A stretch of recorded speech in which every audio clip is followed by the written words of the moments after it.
Committee چلماپور کی طرف سے ہم میلاد کی محفل میں آنے والوں کا استقبال اور خیر مقدم کرتے ہیں۔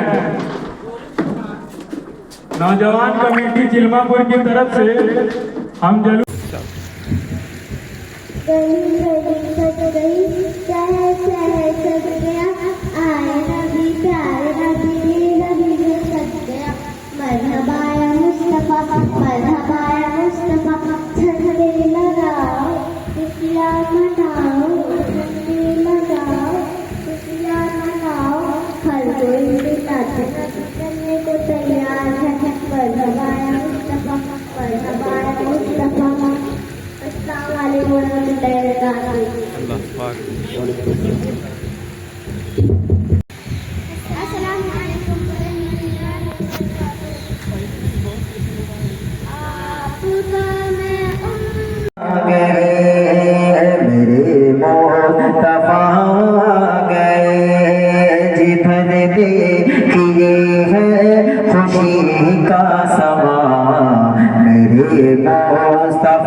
کرے لاکھ کوشش یہ سارا زمانہ، کرے لاکھ کوشش یہ سارا زمانہ، نہ چھوڑیں گے میلاد سرور بنانا، نہ چھوڑیں گے میلاد سرور بنانا۔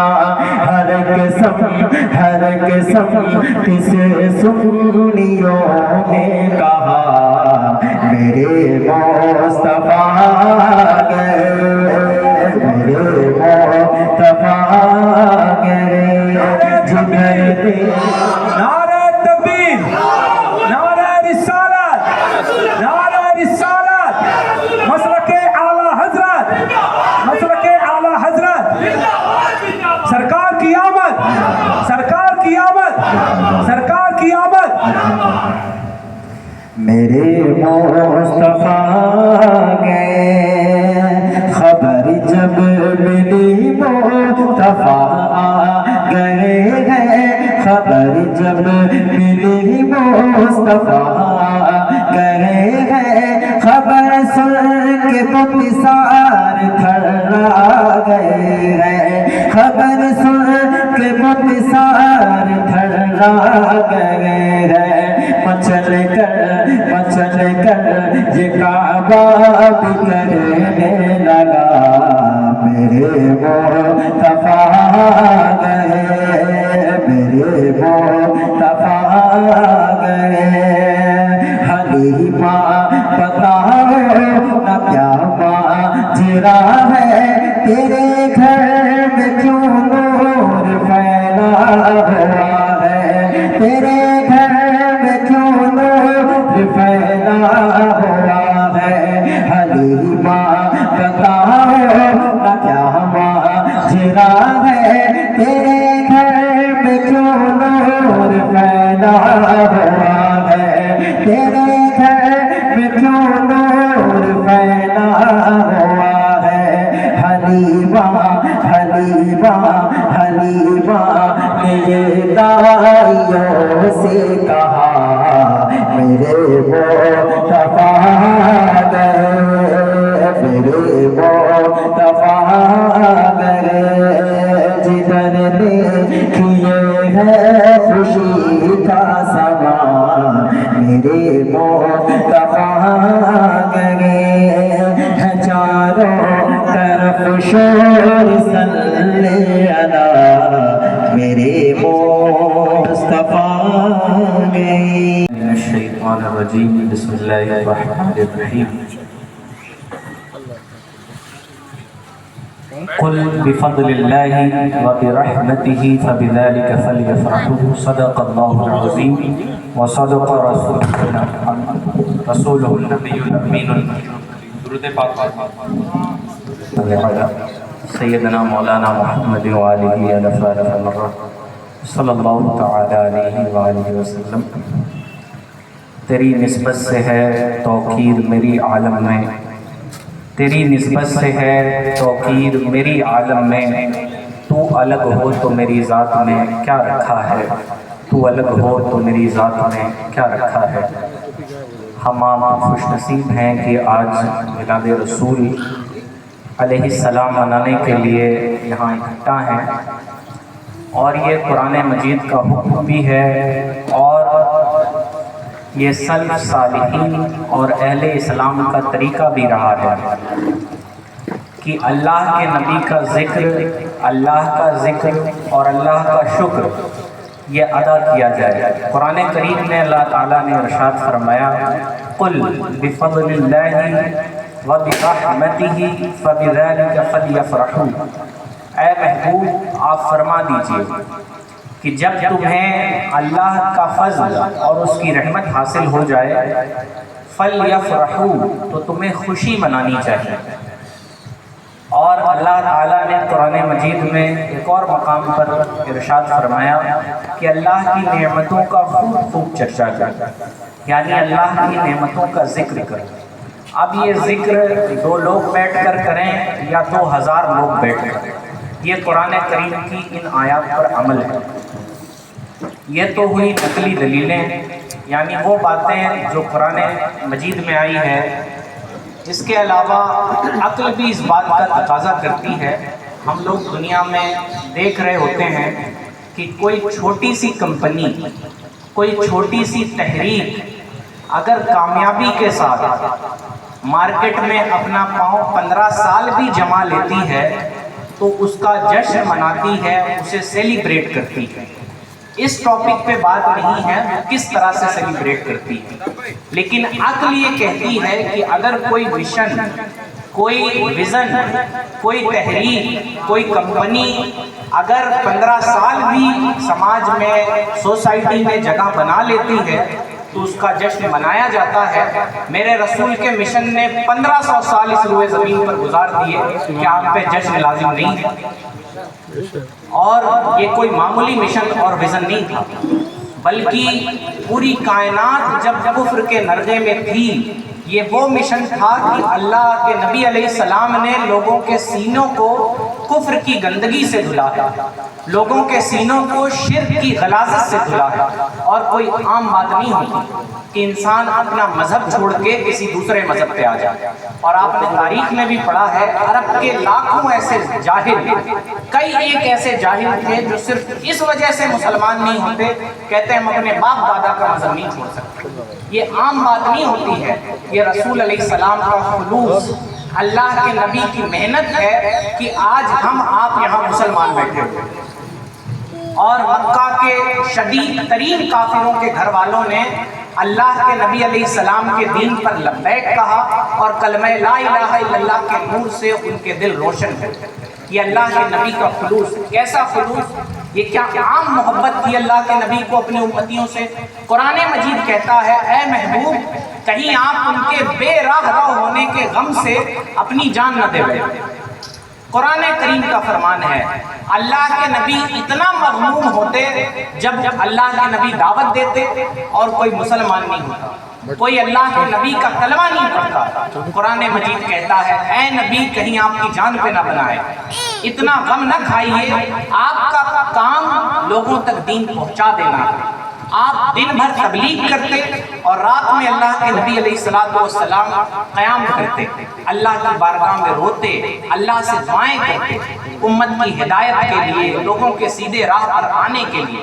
یہ کوئی معمولی بات نہیں تھی کہ اللہ کے نبی کو اور ان کے اہل خاندان کو تقریباً 3 سال ایک وادی میں محصور کر دیا گیا، سوشل بائیکاٹ کیا گیا، اور مکہ کے کافروں نے ایسا ظلم ڈھایا ہے کہ پانی کا ایک قطرہ بھی اس وادی میں نہیں جانے دیتا۔ اور آپ تاریخ کا مطالعہ کریں، ہمیں آپ کو تو مفت میں دین اسلام ملا ہے۔ اس زمانے میں جب بچوں کو بھوک لگتی تو وہ بکری کے چمڑے کھا کے اپنی جانیں بچاتے، بکری کا گوشت نہیں، بکری کے چمڑے کھا کے نبی علیہ السلام کے اہل خاندان کے بچے اپنی جانیں بچاتے ہیں۔ یہ شدید ترین دور گزرا ہے، تب جا کے یہ دعوت ہم تک پہنچی ہے، اللہ کے نبی کا یہ پیغام ہم تک پہنچا ہے۔ تو ضروری ہے کہ اس کی یاد دہانی کی جائے، موقع بموقع اللہ کا، اس کے رسول کا، دین اسلام کا ذکر کیا جائے۔ اور اس ذکر سے روکنے والے لوگ یقیناً دین اسلام کے خلاف کہنے والے لوگ، اور شریعت کا اصول بھی ہے۔ مجھ سے کہا گیا کہ میلاد پر بتا دیجئے گا کہاں سے ثابت ہے۔ دلیل اس کے ذمہ ہوتی ہے جو انکار کرتا ہے، اس کے ذمہ نہیں ہوتی جو اقرار کرتا ہے، منکر کے ذمہ دلیل ہوتی ہے۔ اور دلیل سننا سنانا یہ آپ کا پچڑا نہیں ہے۔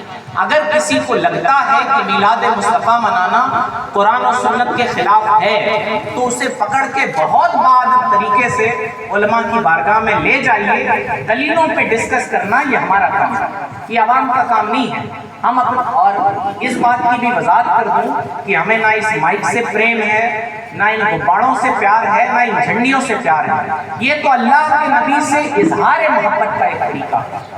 ہمیں اپنے رسول کی محبت ہے، ہم اپنے رسول کی محبت میں یہ کرتے ہیں، اور اللہ کے نبی کی محبت میں تو صحابہ نے اللہ کے نبی کے تھوک اپنے ہاتھوں پہ لیے اور اپنے چہروں پہ مل لیے۔ کیا صحابہ سے کوئی دلیل مانگ سکتا ہے کہ اس کی کیا دلیل ہے؟ کیا کوئی کہہ سکتا ہے کہ یہ تھوک اپنے چہرے پہ ملنا یہ کون سی محبت ہے؟ جناب عشق اپنے آپ میں بے انداز ہوتا ہے، اس کو دلیل کی حاجت نہیں ہوتی۔ تو اگر ہم عشق مصطفیٰ میں یہ محفلیں سجاتے ہیں، اپنے نبی کا ذکر کرتے ہیں، تو ہمیں آپ کو بھی کسی دلیل کے پیچھے نہیں جانا چاہیے۔ بس یہ جانیں کہ جو جائز اور شریعت کی روشنی میں درست کام ہے وہ اللہ کے نبی کی آمد کی خوشی میں کیے جا سکتے ہیں۔ یہ سیدھی سمپل سی بات ہے۔ جو ناجائز کام ہے وہ ڈھول تاشے بجانا، اچھلنا کودنا، ناچ گانا کرنا، یہ تو عام دنوں میں بھی جائز نہیں ہے۔ یہ سیدھی سمپل سی بات ہے جو ہمیں اپنے ذہن میں بٹھا لینی چاہیے۔ اب اس کے بعد ہم اپنے اصل مقصد کی طرف آتے ہیں۔ اللہ تعالیٰ نے قرآن مجید میں ارشاد فرمایا، قُلْ إِن كُنتُمْ تُحِبُّونَ اللَّهَ فَاتَّبِعُونِي يُحْبِبْكُمُ اللَّهُ۔ آپ لوگ بیٹھ جائیں، انتشار نہ کریں، سارے کام ہو چکے ہیں میرے خیال سے، اب کسی انتظام و احترام کیا جائے۔ تو اللہ تعالیٰ نے قرآن مجید میں ارشاد فرمایا، قُلْ إِن كُنتُمْ تُحِبُّونَ اللَّهَ، اے محبوب آپ فرما دیجئے اگر تم اللہ سے محبت کا دم بھرتے ہو، فَاتَّبِعُونِي يُحْبِبْكُمُ اللَّهُ، تو تم مجھ سے محبت کرو، تم میری اتباع کرو، اللہ تمہیں اپنا محبوب بنا دے گا۔ یعنی قرآن مجید نے یہ قانون ہمیں دیا ہے کہ اگر ہم اللہ سے محبت کا دعویٰ کرتے ہیں تو ہمیں اللہ کے نبی کی اتباع کرنی ہو، اللہ کے نبی کی پیروی کرنی ہو۔ اس آیت کا پس منظر بھی سمجھ لیں۔ مکہ کے یا عرب کے جو یہودی تھے، جو اسلام کی دشمنی میں بڑی طاقتوں میں گنے جاتے ہیں، اور اس زمانے میں بھی وہ اسلام دشمنی میں پیش جیت کے وہ کہتے تھے کہ ہمیں کسی نئے نبی کا کلمہ پڑھنے کی کیا حاجت ہے، ہم تو پہلے سے اللہ سے محبت کرتے ہیں، ہم تو پہلے سے اپنے نبی کی پیروی کرتے ہیں، ہمیں کسی نئے نبی کا کلمہ پڑھنے کی حاجت نہیں ہے، کسی نئے نبی کے نقش قدم پہ چلنے کی حاجت نہیں ہے، ہمیں یہ حاجت نہیں ہے کہ ہم پیغمبر اسلام صلی اللہ علیہ وسلم کے طریقہ کار کو اپنائیں۔ تو اللہ نے فرمایا، قُلْ إِن كُنتُمْ تُحِبُّونَ اللَّهَ، اے محبوب آپ فرما دیجئے۔ قرآن مجید نے اس زمانے سے لے کر اخیر زمانے تک کے لیے اعلان کر دیا کہ اگر کسی کو اللہ کے محبت کا دعویٰ ہے تو اسے اللہ کے نبی کی اتباع کرنی ہے۔ یہیں سے معلوم چلتا ہے کہ دنیا آخرت کی بھلائیاں ہیں، جسے سنسکرت میں موچ کہا جاتا ہے۔ بہت ساری باتیں دوسرے مذاہب میں کہی گئی ہیں، اگر کوئی لاکھ اچھائیاں بھی اپنا لے، کوئی لاکھ چیریٹی کے کام بھی کر لے، اگر رسول اللہ کے طریقے سے ہٹا ہوا ہے تو وہ مالک اور خالق سے نہیں مل سکتا۔ اور اللہ نے آگے ارشاد فرمایا کہ اگر تم اللہ کے نبی کی اتباع کرو گے، پیروی کرو گے، تو اللہ تمہارے گناہ معاف فرما دے گا۔ اسی آیت میں یہود کتنے بڑے گناہ گار، یہودی کتنے بڑے اللہ کے دشمن، اللہ کے رسول کے دشمن، لیکن فرمایا اگر تم میرے نبی کی اتباع کرو گے تو تمہارے وہ گناہ بھی مٹا دیے جائیں گے۔ ہمارے آپ کے گناہ کیا ہیں؟ اگر کوئی اللہ کے نبی کے راستے پر چلے تو اللہ قرآن مجید میں فرماتا ہے وہ یہودی بھی ہو اور توبہ کر کے اللہ کے نبی کے راستے پہ آ جائے تو اللہ اس کے گناہ معاف فرما دیتا ہے۔ فَاتَّبِعُونِ يُحْبِبْكُمُ اللَّهُ، تو اگر تم کو یہ دعویٰ ہے کہ تم اللہ کو ماننے والے ہو، اللہ کا کلمہ پڑھنے والے ہو، مسلمان ہو، تو تمہیں اللہ کی اتباع کرنی ہو۔ باقی کوئی کتنے بھی چلے کھینچ لے، کوئی کتنے بھی روزے رکھ لے، نماز پڑھ لے، اللہ کے نبی کی محبت نہیں ہے تو اللہ کبھی ان کو اپنا محبوب نہیں بنا۔ یہ سیدھا سمپل سا فارمولا قرآن مجید نے ہمیں بتایا ہے، اور یہ آیت اس زمانے کے یہودیوں نے جب اعتراض کیا تھا تب اتری تھی، اور قیامت تک جو اللہ تک رسائی حاصل کرنا چاہتا ہے، جو اللہ کا قرب چاہتا ہے، جو یہ چاہتا ہے کہ میں اللہ کی بارگاہ میں مقبول ہو جاؤں، قرآن مجید کا بتایا ہوا سیدھا سمپل فارمولا ہے فَاتَّبِعُونِی۔ قرآن مجید نے ایک کلمے کے اندر سارا راستہ کھول کے رکھ دیا ہے کہ اگر تمہیں اللہ کی محبت ہے، تمہیں اللہ کا مقبول بندہ بننا ہے، تو تمہیں اللہ کے نبی کی اتباع کرنی ہے۔ سیدھی سمپل سی بات۔ اور یاد رکھیں، اگر ہمارے اندر یہ طلب نہیں ہے، اگر ہم اللہ کے محبوب نہیں بننا چاہتے، اگر ہم اللہ کا قرب حاصل نہیں کرنا چاہتے، تو ہم انسان بھی کہلانے کے لائق نہیں۔ اللہ نے انسانوں کو پیدا ہی اس لیے کیا ہے کہ وہ اللہ کے نبی کے راستے پر چل کے اللہ کا قرب حاصل کرے، اللہ کے نبی کی سنتوں پہ عمل کر کے اللہ کا قرب حاصل کریں۔ اسی لیے اللہ تعالیٰ نے انسانوں کو پیدا کیا ہے۔ وَمَا خَلَقْتُ الْجِنَّ وَالْإِنسَ إِلَّا لِيَعْبُدُونِ۔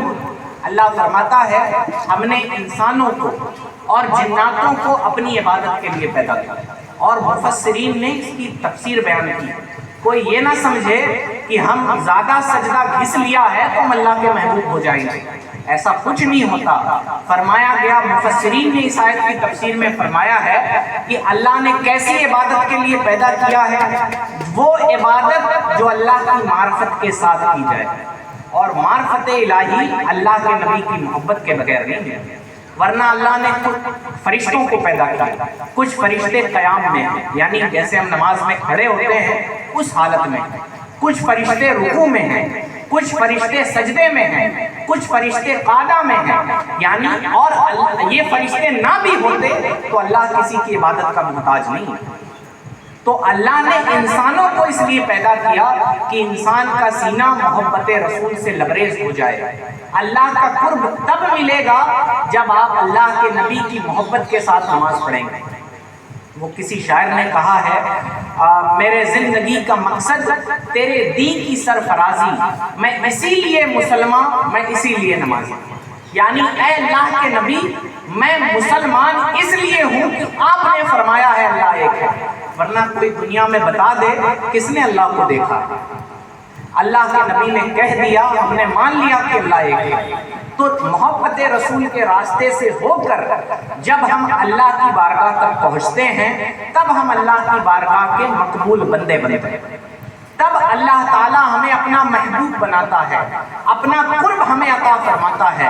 تو اپنے ذہنوں سے یہ بات نکال دینی چاہیے کہ کوئی اللہ کے نبی کی محبت کے بغیر وہ لاکھ داڑھی والا ہو، لاکھ ٹوپیاں اس کی اونچی ہو، لاکھ جبے کبے اس کے جسم پر ہوں، اگر اللہ کے نبی کی محبت نہیں ہے تو یقین جانے وہ اللہ کی بارگاہ کا محبوب اور مقبول نہیں بن سکتا۔ تو یہ تمہیدی باتیں تھیں کہ اللہ تعالیٰ کا محبوب بننے کے لیے، اللہ تعالیٰ کا قرب حاصل کرنے کے لیے ہمیں اللہ کے نبی کی محبت اپنے سینے میں جگانی ہوگی، ہمیں اللہ کے نبی کی محبت اپنے بچوں کے سینے میں جاگزی کرنی ہوگی، ہمیں اللہ کے نبی کا پیار، اللہ کے نبی پر درود پڑھنے کا جذبہ خود کے اندر پیدا کرنا ہوگا اور اپنے ماننے والوں میں پیدا کرنا ہوگا، تب کہیں جا کر ہم اپنے زندگی کے مقصد میں کامیاب ہوں گے۔